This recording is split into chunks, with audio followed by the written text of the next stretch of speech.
Prepare to have knowledge bestowed upon you. Here comes the #1 podcast for Dynasty Fantasy Football, half PPR 10 and 12 man leagues, the Fantasy Podfathers. Welcome to the Fantasy Podfathers, the podcast dedicated solely to 10 and 12 man Dynasty Football using half PPR as our guiding format, and as always, no kickers. 2021 has definitely been a war of attrition, but I think maybe we're through the worst of it. Week 9 had that really weird feel of like, holy cow, there's some teams that maybe aren't as good as we thought they were. I feel like week 10 had a lot of those teams say, no, we're okay. Just a little bump in the road there. Felt a little bit more normal this week. I'm wondering if this year is kind of a situation of there's some teams that beat the shit out of the teams that they should. Mm-hmm. And then when they run against somebody who's not a pushover, don't maybe look so good. I think we're really seeing too, like more so than I can remember offensively, how well teams handle injuries, how much they can bounce back from a player going down. Some teams do it really well, and some teams are not good at it at all. There has been a whole lot of next man up this year. That is for sure. I mean, when we start talking about this, the first thing that pops into my head is, the #1 team in the AFC is the Tennessee Titans. Right? They've lost Derrick Henry and Julio Jones. Huge offensive pieces for them. And I would tell you, somehow with Adrian Peterson, they're going to go into next game and they're going to be favored. And that hurts me. Neither of those running backs was worth putting in your lineup. I think I got 1.8 out of McNichol, and I don't know, it was 3.5 out of Peterson. Yes, I'm kind of in on down to Foreman of the three, who turned out to be the highest scoring of the three, but still not a piece that you'd want to start. But he did have the freshest legs of the three and look decent, but I have to see how that shakes out, which really is a great segue into FAAB and how you spend it and how you use it in Dynasty. Oh yeah, you hear that music in the background. That means you know what time it is. Oh yeah, it's time for I got FAAB on it. Looking back at my dynasties last week, I looked at all 4. The big pickups were a couple of defenses.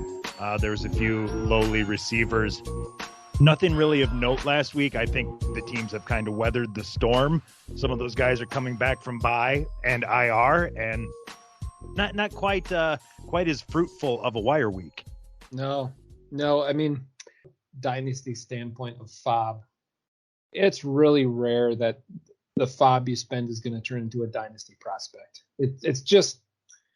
It's not something that usually happens. I'm trying to think of like really back in time, and we can go back a little bit since we've been playing fantasy football. There's 2 guys that stuck out to me in the world of FAAB that I would have spent a lot of FAAB on for that turned out to be, a full season or 2 seasons worth of a high performer. And the 2 names that stick out to me are Marquis Colston, going way back to the Saints. He was like a 7th round pick that came out of nowhere. 7th, yeah. Right? And like Hofstra or something?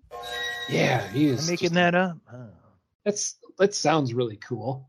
Doesn't it? Yeah, Marquis Colston out of Hofstra. Yeah, sounds great. 7th round pick to the New Orleans Saints.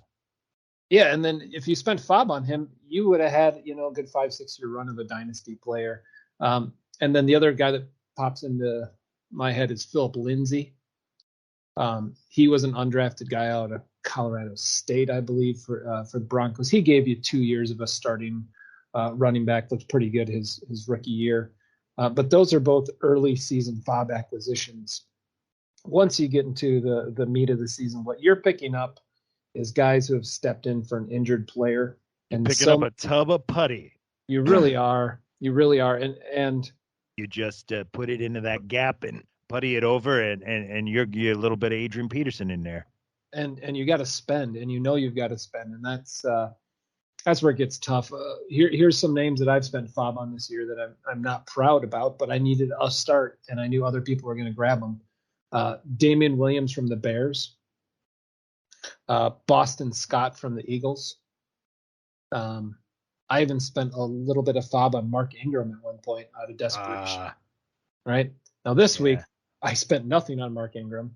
I picked him up as the going rate is. Right, I picked him up, put him on my bench just in case, and Kamara wasn't there.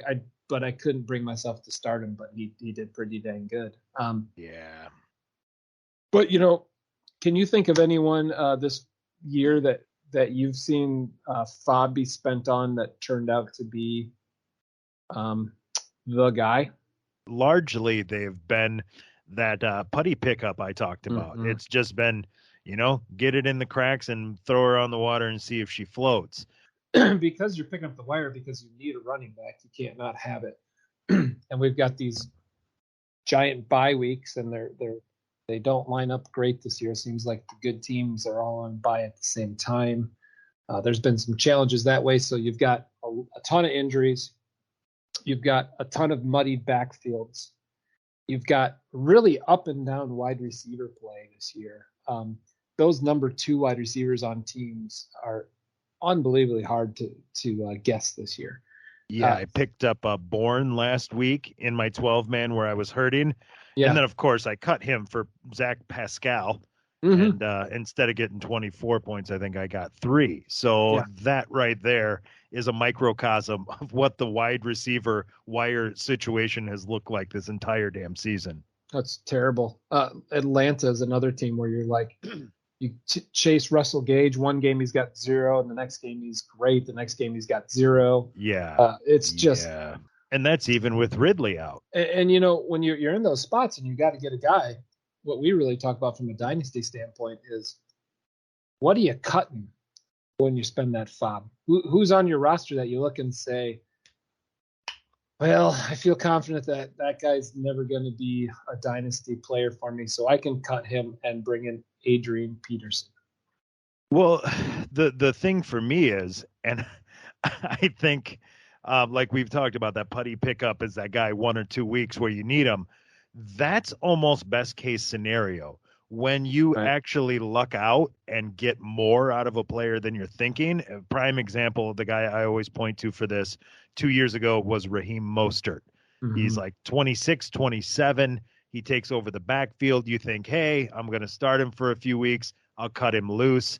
And then he performs down the stretch, and it's like, shit. Now I have to keep him. Mm-hmm. Somebody, I was not planning on this. Somebody's got to go, but I wasn't planning on cutting any of them. Now it's decision time. Yeah, you've got to do it. And so maybe we could just segue that into our next section here: short, long, and gone. Short, long, or gone. Can I actually cut these guys? Am I screwing myself long-term in Dynasty?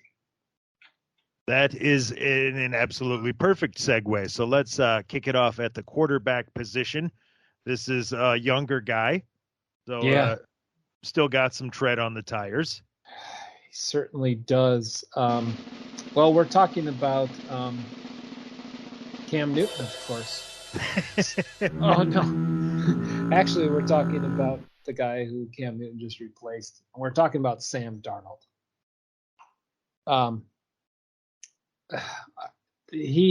do we put this? We're not talking about Sam Darnold if we're not talking about Dynasty. Right. First of all, if you have him, first of all, my guess is he's out for the year. That's just my guess. Like, they're just going to shut him down. My guess is he doesn't play again this year. But is Sam Darnold the guy that you can just? Is he just a straight up cut for you right now? Is he just gone regardless of your platform? Like, if you're in a 12-man dynasty league, Sam Darnold, you've just lost all faith. He's gone, or you're going to hold on for one more season? Well, I'll tell it to you this way. He was actually on the wire in my 10-man, my second 10-man. Big Ten Dynasty Football. A 10-man full PPR dynasty with a practice squad. I had nowhere to put him, no need for him, but due to his age. I think he's like 24. Mm-hmm. So you're talking about a guy who's been around the league 3 or 4 years already, has half a wagon load of starting quarterback experience, 24 years old, and he can be had on the cheap. So I for those reasons I wanted to, but I couldn't even pick him up. And now seeing the debacle that we've seen, Robbie Anderson, who used to be worth something, became worth nothing. And I don't think it's a coincidence that happened when Darnold took over. And I think Robbie Anderson, from the video I've seen, understands that as well. So for me, he's gone. Gone. Yeah, I am going to agree, and I'm gonna pose this question to you because I think this really lays it out why it makes sense that he's gone for sure. How do you feel about Teddy Bridgewater from a dynasty standpoint? So I want you to think about how much better DJ Moore, Robbie Anderson were last year with Teddy Bridgewater. Oh, right. Yeah. Middle of the road, Teddy Bridgewater, dink and dunk, taking it easy, playing conservative, don't turn it over. They produced way more under him. Right. So Sam Darnold, for my level of excitement for Sam Darnold to stay on my roster, he'd have to reach the high caliber of Teddy Bridgewater. And and he's not even sniffing Teddy Bridgewater right now. So I'm going to say he's a solid cut for me. Gone! Let's move on down to a little bit more challenging position. The world of running back. And I think you'd agree with me. I feel like I play dynasty football to find the running back that no one else found. Is that your goal? Is that what you've been after with this? I feel like that's always been. I'm always looking for the next blow up running back in fantasy football. Like I just love trying to find that gem. Well, let me tell you, with your track record going back, I would say your pinpointing of Frank Gore back in the day. I think you were ahead of the curve on that one. Yeah, those were good times. I also drafted Steve Slayton and oh my gosh, Johnson. Yeah, I drafted them back. I drafted them that year, both running back. Yeah, I tried to trade you for Slayton, but actually got overruled by a Yahoo trade review. Like it wasn't even in the hands of the league. It went, we paid for a service for Yahoo to review trades, and they shut me down. Yeah. They're like, you will not trade a 31-year-old Thomas Jones. Thank you very much. Yeah. And looking back, I thank them because Thomas Jones at 31, he those first 3 years, he didn't have any touches. So that was a deceptive 31. He had another year or two in the tank, and Slayton just disappeared. Well, and you see these young guys and you see the talent. And the guy that I'm looking at right now that we discussed before we start our podcast here is a real question mark, and man, hard one to decide what to do with. We talked about Khalil Herbert from the Bears. He came in when David Montgomery got injured. He's a rookie, so he fits. He's got what you want on a hidden gem in dynasty football, right?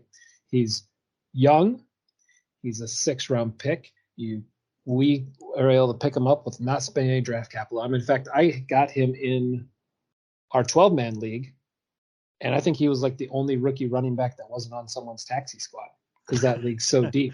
And I grabbed him and I said, there's a rookie running back. He ended up doing great. Now Montgomery came back. He's gone.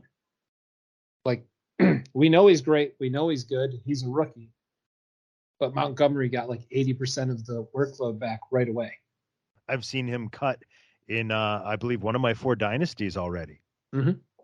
I believe in the nasty, he just got picked back up. He was cut and then picked up. Yeah, I think that's the one I was thinking about. Yep. So where do you stand on Khalil Herbert? If you're sitting there and you got to have a wide receiver, a tight end, a running back, spot start, the putty position, as you like to call it. I love that term. Can you bring yourself to drop Khalil Herbert in a dynasty? 23. Like you said, you saw when he got his chance at the field, there was production. So there's no doubt, there's talent there. Yeah, just for those reasons alone, how volatile that position is, how injury riddled it has been specifically this year, he's long for me. Yep. I find somebody else to cut. I'm actually right there with you. I would say this, since we both had the opportunity to pick him up. I'm just going to hold my hand up and say I totally didn't realize he was out there until I saw he was picked back up. Well, and I agree. And the other piece for me is I was in a spot where I actually didn't have someone I was comfortable cutting. Well, let's move on to a really interesting pick at the wide receiver position. I don't know if you remember who we're going with here, but Mr. I don't wanna, Mr. Kelvin Ridley. Yeah, referenced him earlier in the show. Didn't see that one coming. No. That's a really tough decision on that guy. I think that Atlanta team can do that to a person. Yeah. And I don't even blame him. I'm you know what, dude, take some fucking time and you do you, bro. Mm-hmm. Falcons will still be here when you get done. It brings up one big question for me on Calvin Ridley. This was the first time we saw him play without Julio Jones. He was not looking great going into this. Did you have his numbers on the year? Gonna pull that up. He had he was averaging about 10 points a game. Okay, so not terrible, but not had not broken 100 yards. No, but during that span, in his defense, Matt Ryan had been just dreadful. That's true. And then Matt Ryan was good for 2 games. Right. Right. And now he's back to being dreadful.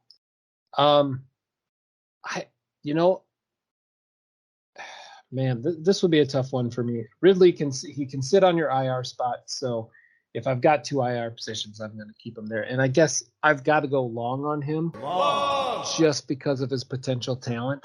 But it's a red flag for me, honestly. Like, if I could sell him for another dynasty thing, if I could trade him away for another potential dynasty person, I would.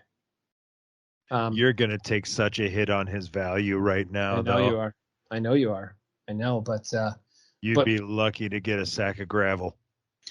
I mean, but would you rather have a pile of gravel than a guy who might not play? Well, I think I offer you that sack of gravel, honestly, because you are talking to somebody who picked up and rostered in 2 leagues for a year and a half, Josh Gordon. Yeah.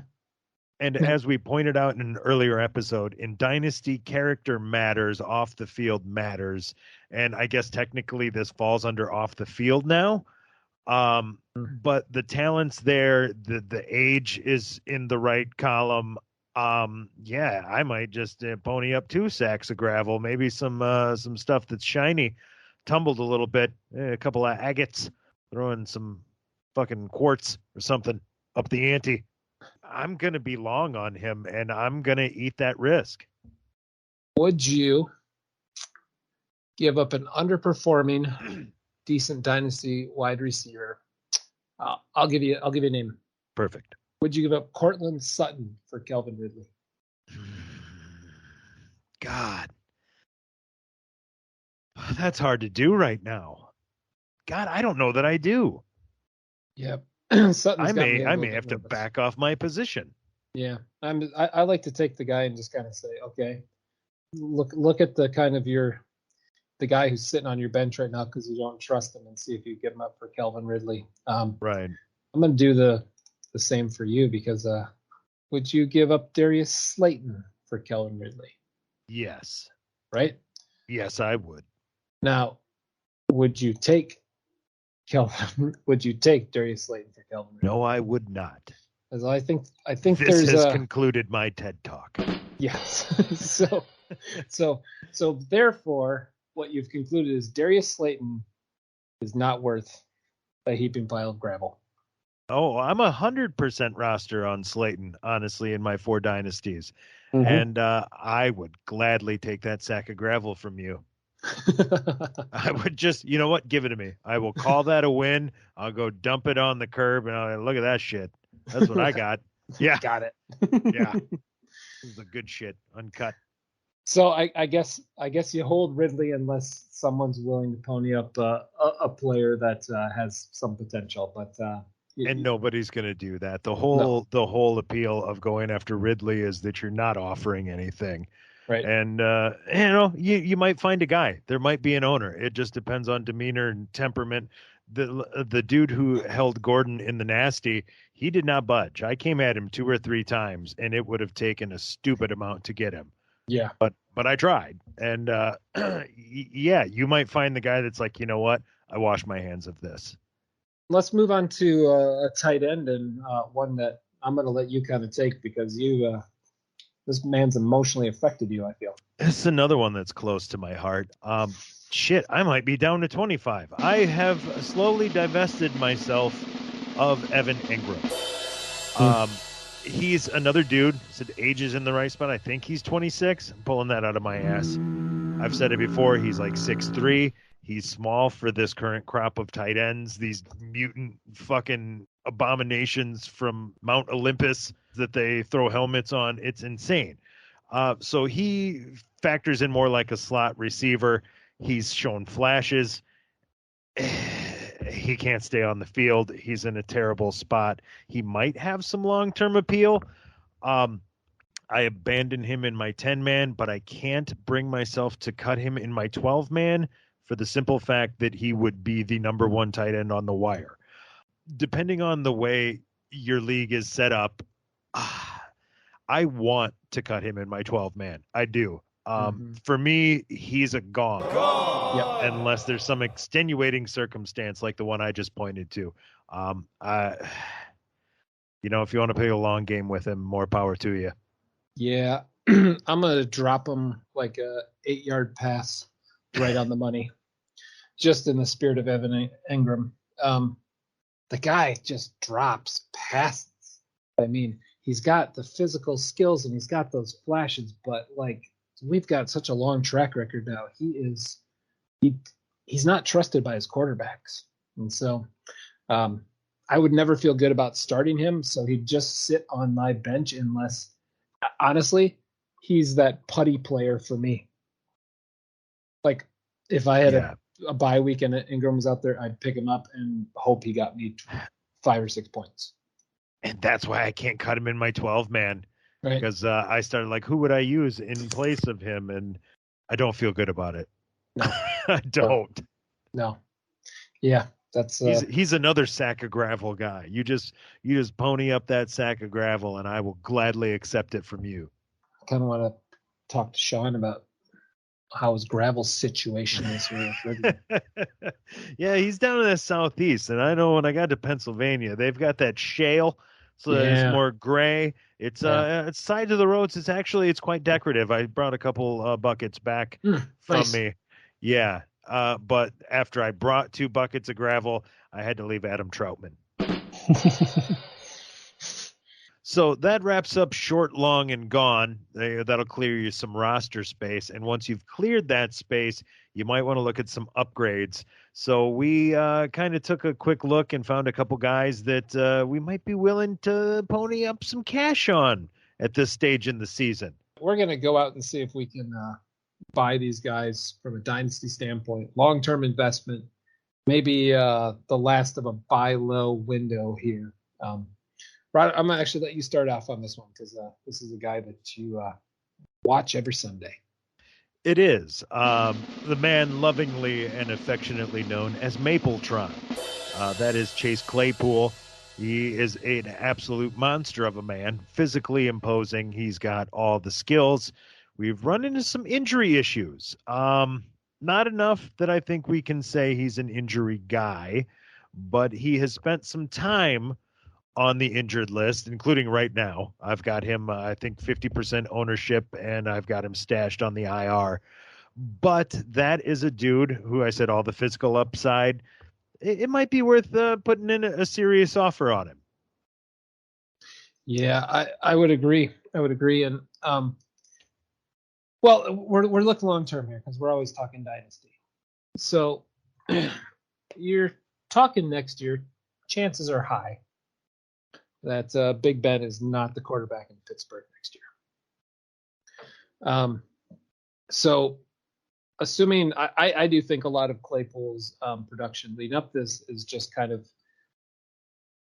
unfortunately affected by Big Ben's inability to throw the deep ball this year. There's been talk, and I'm going to go out on this scenario. I know you and I are both in the seat where we're like, I'm a Broncos fan, you're a Steelers fan. We're both like, come on, Aaron Rodgers. Right? So yeah, I'd still take Rodgers. Well, not after last week. You had Mason Rudolph last week. Now you're saying. Oh, man. And, I mean, we talked about this on Sunday. He is stepping back there with such a confidence, setting his feet, getting his shoulders in line, really driving the ball with the back foot, and throwing those interceptions with such a confidence that it's nice to see. It is. You usually get these guys that come out there like scrambling around off. Yeah, they're scared. They don't know what they're doing. They just wing it out there. Like, no, these are confident, well-thrown interceptions right to the defensive back hands. And I don't know. It felt good. It looked good. You, defender, have this. Yeah, see if you can hang on to that. Look at that potato. I just fired that motherfucker right out of the pocket. See if you can hang on to. Oh, you did. Oh, well, good on you. Yeah. So really, Claypool. I mean, we're talking like right now, in my opinion, quarterback play is as low as it's going to get. But man, you get some guy who can push the ball down the field, or even next year with a rookie or young quarterback. This is a shot taker. This is a guy who I think. I think you really nailed it. Even when he's covered, he's not bleeping covered. Right. It's such a mismatch. And I've seen those where literally the cornerback is playing perfect defense, draped all over him, arms up, turns back. Claypool just jumps up, snatches it out of the heavens. Yep. Yeah, great time to buy low. And you know, anyone and you could find a team who's actually still in it that would want to sell him because he's not producing for him right now. And you might be able to get Claypool. You might take a guy who's a little bit more of an aging wide receiver who's producing right now and flip him for Claypool, and solid move. Who you got on the trade target board? I've got a running back who's been injured for a while, was a hot pick last year. I'm going to go with Clyde Edwards-Helaire. Nice. And the reason why I'm going Clyde Edwards-Helaire is for anyone who's owned him, if you drafted him, you kind of were disappointed going into the season because he was so hyped up. And you had to pay to get your hands on him. You did not get him cheaply. I will guarantee you that. You paid big time because he was supposed to be Brian Westbrook. That was what we were promised. Right? Andy Reid. So I looked at this and, the Chiefs are back. Maybe it was only one game. Maybe it was just the Raiders, but Patrick Mahomes seemed to click. You're calling it? They're back? I was actually on record with this. I have visual recorded evidence with a conversation with our friend Sean that I picked the Chiefs to win that game on Sunday night, 35-20 against the Raiders. Nice. And that the show would end with Chris Collinsworth, or the game would end with Chris Collinsworth saying, after all this and all the problems with the Chiefs and everything, wouldn't you look at it? They're at the top of the AFC West and they look unstoppable.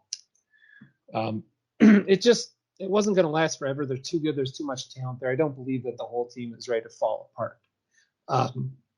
What I saw in that game is Darrell Williams put up a hell of a game.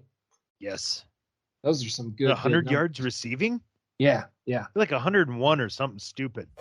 So the Chiefs go out. They look terrible. Now, Clyde Edwards-Helaire gets hurt. They've been bad. He was just getting good right before he got hurt. I mean, he had a good game where he was catching the ball.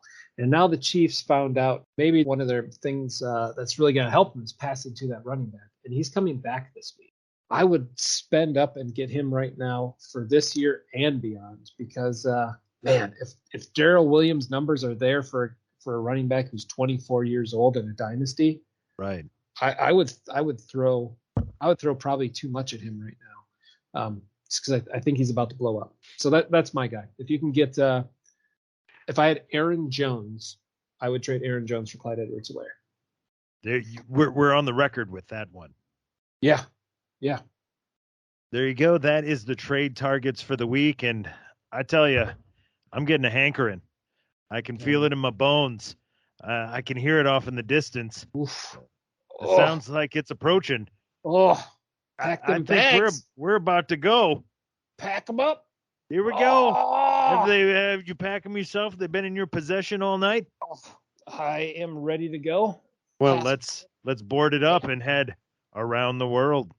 Ladies and gentlemen, buckle your seatbelts. We're about to go around the world. You know what? You know what I'm going to do? Because I see the stewardess is coming down the aisle. I'm going to accept a whiskey and quickly be right back as I pour it for myself. And this week, for your listening pleasure, we have selected the quarterback position. Tasty. And I'm going to switch it up. I'm going to start in the NFC. Oh, I wasn't prepared for this. Well, I'm sorry, but you know what? Got a better rate on tickets. If this was a visual format, you would see me clutching my pearls. I know. I'm trying to play on your OCD tonight. Not ready. Not ready. Starting the AFC. A comes before N. A is the first letter of the alphabet. Pretty easy here. I will say this is the easiest position I believe in dynasty football. There's not a lot of gray areas on if they're a dynasty quarterback or if they're a spot start. Yeah, it's straightforward. There's not a lot of Ted Jansen. You can't move my microphone, dude. Come on, Ted. Totally just put it. He did it again. Yeah. Dude. Yes. All right. I've got a cat giving me the stink eye most of the night here so far. Yeah, mine's been sitting here the whole time, but then Ted comes down. He's literally just taking his head and swinging my entire mic. God damn it. Okay. NFC. I'll start with the NFC East. Oh, God. I'm so glad I got a drink. Okay, go ahead. Right? Well, first of all, we start real easy. You got Dak Prescott for the Dallas Cowboys. You got that's a dynasty quarterback right there. 5 happy years guaranteed, my friends. He's got a nice fat contract, so odds are he's going to stay where he is. Dallas has no issues surrounding their quarterback with weapons. Yeah. That's a good spot, my friend. Yep, like it. Giants. We got Daniel Jones. Danny Dimes. Yeah, he shouldn't be called Danny Dimes. I want to call him Danny Pennies. Yeah. He Danny runs a lot. Yeah, he does, and he drops dimes like his wide receivers drop catches. I think he is kind of in the same vein as Jalen Hurts that we've talked about before. Yeah. He can score you a lot of fantasy points, but if he does, that generally means there's 1 or 2 touchdowns on the ground. Yep. And I'm going to hold on to Daniel Jones just because dynasty, and honestly, he's a guy where I think New York might be in a spot where they give up on him, and he could go to hit the next team and be real good. Yeah, he could totally Tannehill this out. Yep. So, and that's exactly the vibes I was getting.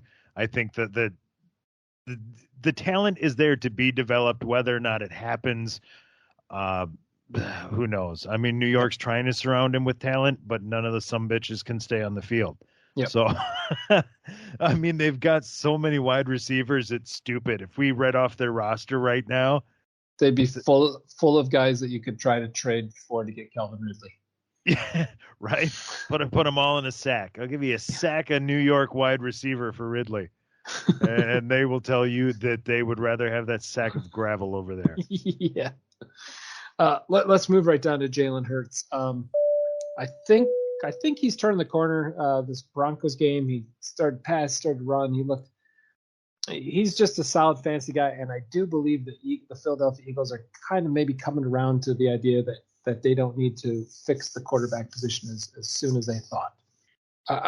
I'm going along with Jalen Hurts right now. He's a guy, I think I had 25% ownership on him, but like we said with Daniel Jones, if he puts up that big game, odds are it's 1 or 2 touchdowns on the ground. That's definitely great if you can get it. Yeah, I put him in the same boat with Jones. And he's scoring mad fantasy points. He might not be talented on the field, but I think he's a top 10 fantasy quarterback, so you got to hold on to him. Washington football team?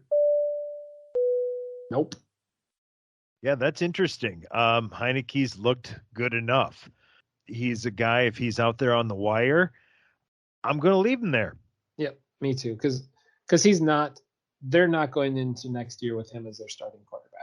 So, he's poor man's Kirk Cousins coming in doing the same deal. He's going to play himself into a nice contract for somebody like Carolina or somebody else that makes poor decisions. Was he like 28 or something? So he's not incredibly old for the position. You want to gamble on him, go ahead. He's not a dynasty guy for me.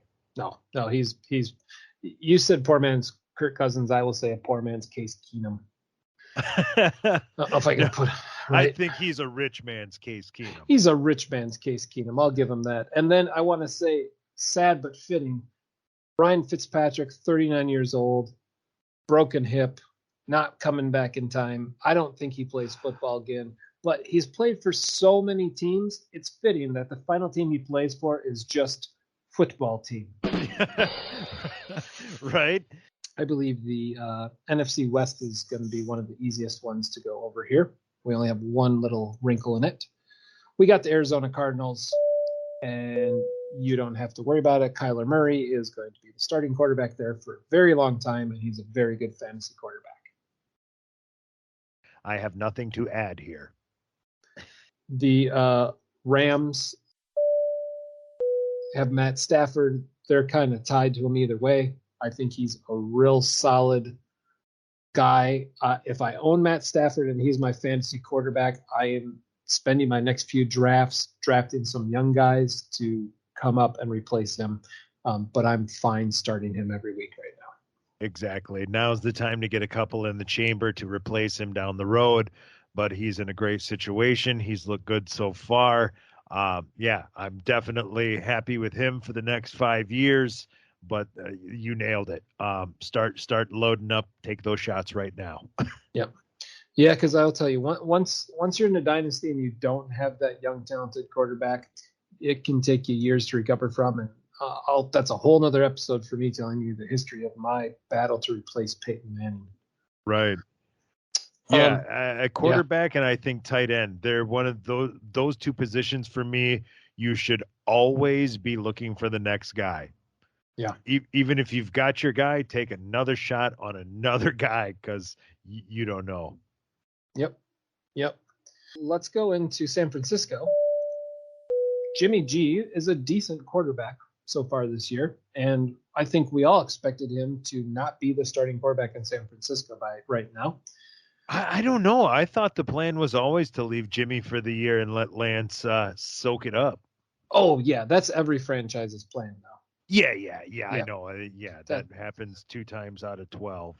Yeah, give Andy Dalton a call and ask him how that's working out. And then you got Trey Lance behind him. Jimmy G for me is like the Matt Stafford scenario, but you only got this year. So I hope you started buying up your guys later. And more than likely, Jimmy G was not your number one quarterback going into this year because you probably worried about Trey Lance. But it's crazy. What's he like, 28 or something? I hate how I make up all these numbers all the time. But he has been on the wire in, I believe, 3 of my 4 dynasties. at one point this year. Here's something interesting, and actually, ironically, today someone proposed a trade to me. I own Trey Lance in Flea Flicker. Nice. Someone offered me a deal of thinking maybe I was running back needy and would be willing to give up Trey Lance for Zach Moss and a second-round pick. Oof. Too early. Too soon. I mean, Zach, not. Also, that happens to be the one league where I'm actually set at running back. So I'm not even. Son of a bitch. Yeah, I don't seriously. I'll give you Mike Davis. You got any gravel over there? I don't have Kelvin Ridley to return the favor. Sorry. No, I will not take Mike Davis for anything. He's no, thank you. It's a gravel guy. So, I mean, if now is the time to go after Trey Lance, it was the right move by that guy, but not the right package for me. But it's time. If you want to buy Trey Lance, you got to buy him now because Jimmy G is not going to be signed. He's not in San Francisco next year, even if they win the Super Bowl. The 49ers gave up like 3 first-round picks to grab Trey Lance. He's their quarterback next year. Seattle, Russell Wilson, yes, thank you. Don't know where he's going to be next year. No one else in that roster I care about. You don't want Geno? I don't think Seattle wants Geno. I was shocked when I found out that Geno was A, the backup, B, still in the league. Right. Like a tip of the hat to Geno Smith, frankly. Yeah. No, I agree. Good work, Geno. You survived the Jets and have a job. All right. That's not a thing a lot of guys can say. No. Go down to the NFC North here. Chicago Bears, Justin Fields, dynasty guy. I'll put this scenario. If you own Matt Stafford and then Justin Fields, good on you. I think he's going to be a solid fantasy contributor because he's learned how to run. The arm looks good. I think it can come together. Mm-hmm. Detroit Lions. No. Oh wow! Did you watch any of that? I'm sorry for you. Oh my God! Could we not have picked a better time to do Short, Long, and Gone on Jared Bleepin' Goff? Oh my gosh! Like, yeah. That took 3 years off my fucking life. That was painful. That game. That hurt. At the end, I was like, you know what? Just get to the fucking tie. I'm done with this. I want to get back to my video game, you sons of bitches. Right. Like, good work, Jared Goff. You played Mason Rudolph to a standstill. Oh my God. Like I said, the confidence. It's Mason Rudolph, man. Yeah. I wanted him. I know. I just didn't like his look. I told you he's got those eyes. It's his face. Yeah. It's just your face. I just want to punch your face. And just, out of politeness. No, I don't want to pull your helmet off and beat you with it. That's a bridge too far, but very punchable face. Top 5. Maybe next week we'll do that. Yeah. Top 5 punchable faces. Oh God, I love it. You know what? You just made the list. Yeah, we got that one in the chamber. So click subscribe, you bastards. Well, and maybe if you want to comment or something, maybe nominate a punchable face. Yeah. I'm open to nominees. I got my favorites, but I'm an open-minded man. I can be swayed. I like it. Packers right now, we got Aaron Rodgers. If you want to take a stab at Love to stash for next year, go for it. I wouldn't pay anything for it, and he probably. Geez, I feel like as soon as I said that, Ron, I feel like Love's going to end up in our Short, Long, and Gone segment sometime soon. I have a 12-man where he's been sitting out there on the wire. Is he practice squad in the Nasty? The Nasty, a 10-man half PPR dynasty featuring practice squad. No, not in the Nasty. He's not. No? Oh, he's been picked up and dropped in the Nasty. Okay, and I believe that's what happened in Big 12 as well. Big 12 Dynasty Football, a 12-man half PPR dynasty with no practice squad. Which tells you he's not, and we're in Wisconsin. Most of our leagues are probably, 60 to 70% Packer fans? Yeah. which is a shockingly low number. I believe a good job done by us. Yep. But yeah, in Packer country, he's not even rostered in 50% of my dynasties. Yep. Yeah, I mean, he'll be a hot pickup to go into next year, but yeah, somebody will snatch him come December when they're eliminated, and they can have that lottery ticket. They can, and I'll tell you this: it looks like there's a good chance that Rodgers and Adams are gone from Green Bay next year, and if Love doesn't have Adams to throw the ball to, they're rebuilding their wide receiver. I'm not interested in that. No, there's skill positions outside of Adams and the running backs. There's no tight ends. There's no wide receiver depth. It's a barren bleeping wasteland. It is. Minnesota Vikings, Kirk Cousins. You can't make me. No, I understand that. I've been off him from day one. Yeah. Never been a Cousins fan. He's solid. He can be solid for you. Yeah, exactly. I just don't. I know he's had some great games, but he's got a stupid TD to interception ratio this year. Yeah. What's he thrown to? I'm making that up completely. Shit. Kirk Cousins. You're gonna make me look at Kirk Cousins. I know, I'm doing it too. Doesn't this feel dirty? It's pretty gross. Don't tell my wife we're doing this. He's 18-2. You're correct. Yeah, I mean, what the fuck? Yeah. It's He's got a quarterback rating of 104. He's got some weapons. Yeah. Yep. I can't. I don't know why. I just can't do it. And maybe that's on me. It's his face, and we might have a top 5 nominee for next week. Tune in to find out if Kirk Cousins makes the list. Well, let's move on down to the NFC South here. I would go into a man who has a constant sunburn on his face, Matt Ryan. And I also I can't. Matt Ryan will sit on my roster as a backup quarterback in so many leagues, and I never start him except one time a year. Matt Ryan looks like he wants you to take a pen with the name of his insurance company on it. And Matt Ryan has been playing like maybe he should pursue that avenue. Yeah, I think he's done. It's been an up and down season. He's what, 30, 36? I think he's older than that. I've got him. I think I still have him rostered in 25% of my dynasties, as that's another spot where I can't do it yet. You're right on the. He is 36. See, that's why I hate that I pull this shit out of my ass, but it seems like I'm right more than half the time. You're really good on age. So he's 14 years in the league at 36. And again, in a dynasty, he's a spot start on a bye week for me and nothing more. Man, you're gonna talk me into cutting him, aren't you? Yeah, you probably should. And I won't pick him up.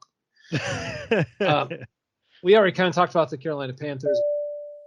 We joked. I will admit I picked up Cam Newton in a league because I think he's going to score a bunch of touchdowns, and he just feels like one of those guys this year that could be that weird thing where someone's like, I don't know, I picked up Cam Newton and he scores 20 points a game and my quarterback got hurt. Right. And, the last 3 weeks in the playoffs, and hot damn, I won because Cam Newton from 1 yard out.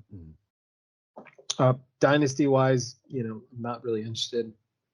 But no, it's a gimmick deal. I mean, it's fun. Yeah. It's one of those might be fun to say. Like I said, if he makes that run, even if it doesn't pan out for you, you'll remember that year that you took gimmicky goal line Cam Newton returning to Carolina amidst a COVID pandemic injury-riddled 2021 season, and you will smile to yourself. Yep. I started Kerry Collins in a playoff game once. Hey, I was a Trent Green guy. I'm not going to give you any shit. The New Orleans Saints. Nope. Yeah. I'll let you guys figure out who your quarterback's going to be next year because it ain't on that roster. Yeah, and I'm not even offering a sack of gravel for Trevor Siemian. So no, don't think you're getting a hold of my gravel. No, Keep that gravel. And then Tampa Bay, we've got Tom Brady, and honestly, at this point, what's he got left? Another 10, 12 years? I mean, you would hope. I mean, potentially he looks like he could be a good quarterback. And I've told this story before, but I should hammer the point home just to prove how superhuman Tom goddamn Brady is. And I think that's maybe how I refer to him from now on the show, Tom goddamn Brady. But when we drafted the Nasty, 11 years ago? Remember early mid rounds, one of the fellas took this quarterback, Tom Brady, and I got in the chat laughing my ass off going, what are you doing? You know, he's only got like 2 years left in him. Right. Like, you fucking idiot. He has been on like 6 rosters in our league since then. Yeah. He has been on half of the league. He's won like 4 Super Bowls. It's like, all right, well, fuck. How wrong can you be? I think I found the high end of that spectrum. So we're good from here on out. We all ate crow with him. Yeah. And I hate him and I love him simultaneously. I got some good news, Ron. It looks like maybe 2 seats open up in first class, and we can get a better view of the AFC from up there. What if I just want to drink quietly in the back? Oh, that's fine. If you want to do that, we could start with the New York Jets. Okay. Yeah, that's fine. You might just want to stay back there. Well, I've got a 25% share in Wilson. That's a practice squad deal. But like I said, it's not something I intended to do. It just happened.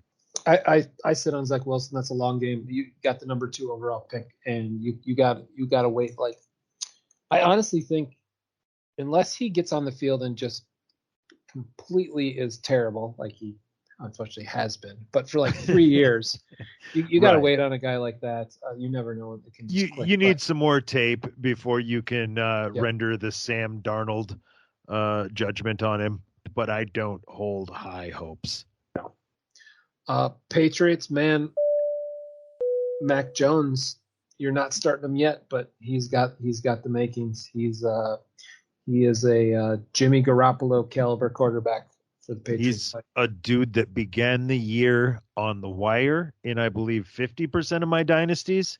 A couple with practice squads, he was held. But now I believe he is 100% owned. People have seen enough on him. He's definitely worth the gamble. Yep. Long game on him. He's only going to get better, and he's pretty decent right now. I mean, if you had to start Mac Jones, you wouldn't be like ecstatic, but you wouldn't be like, oh man, I have no other option. His value is so I don't know. I just can't pin it down. It's interesting though. I'd maybe even try to buy him if I really. Right. We use that Matt Stafford. If I had Matt Stafford and I could buy Mac Jones, I would maybe be thinking about that. The Miami Dolphins. Tua, Tagne, Valois, Van Duzel. I was never a Tua guy. Me either. I traded away the chance to draft Tua when he was sitting there in our league. I held up a draft for about a half a day. Oh, I do remember that. Yeah, because I was like, I do not want Tua, but someone out there has to want Tua. Oh, did you hear that sound? That was my shoulder almost popping out where I tried to pat myself on the back for that quarterback draft I had in Big Ten a couple of years ago where I took Herbert, Burrow, and Hurts. Yeah. And like I said, my strategy was to take 3 quarterbacks. He was never on my board. No. He's another guy. I hope he pans out. I hope it turns around, but you can't sell him to me. I won't buy him. Here's what Tua's going to do. He's going to doom the Miami Dolphins because he's one of those quarterbacks that's just good enough that you can't let him walk in free agency, but you're going to overpay him for his second contract, and you're going to be stuck with him because you're worried that the rookie you draft wouldn't be as good. And that is exactly what's going to happen to you in Dynasty. If you roster him, he's going to eat up a spot. You're not going to want to cut him because there's too much potential and too much wrapped up in him.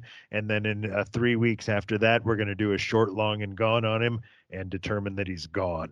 Yep. Let's go to the Buffalo Bills.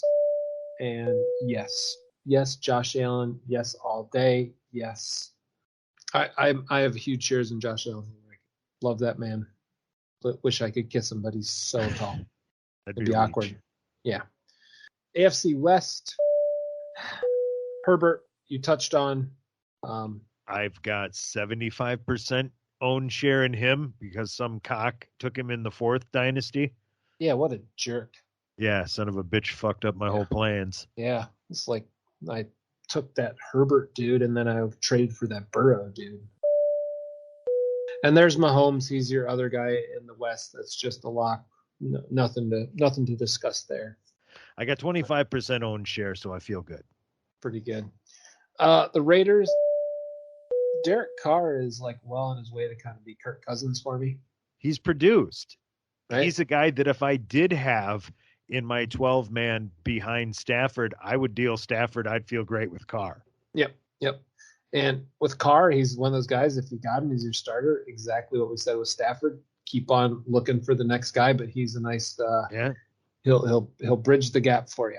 Last team in the West, we got the Broncos, and Teddy Bridgewater is a backup quarterback. He's a spot start, and that team will not have Teddy Bridgewater nor Drew Lock on their roster next year. Well, that makes me sad. That does not make me sad. Shut up. I'll still be housing Mason Rudolph. Yeah. We might as well. I'm sure Brock Osweiler is still out there for us. I'd take him. Yeah. Let's go to the North. Why don't you want to take the 4 teams in the North?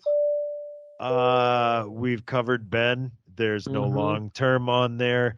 I obviously have loved the guy over a decade and a half. My 75% own share in him is down to 25. Maybe if you're desperate, you can house him for a playoff run, hope for the best. That's it. Nobody behind him. Obviously Joe Burrow. My only concern with him is the line. The age is great. Everything's looking on the up and up. He's got weapons around him. Yes, all day. Cleveland, and I believe I've got a 75% own share in Baker Mayfield, actually, and I don't know how I feel about that. Yeah. I don't know at all. Yeah. Yep. He's really hard to make a call on right now.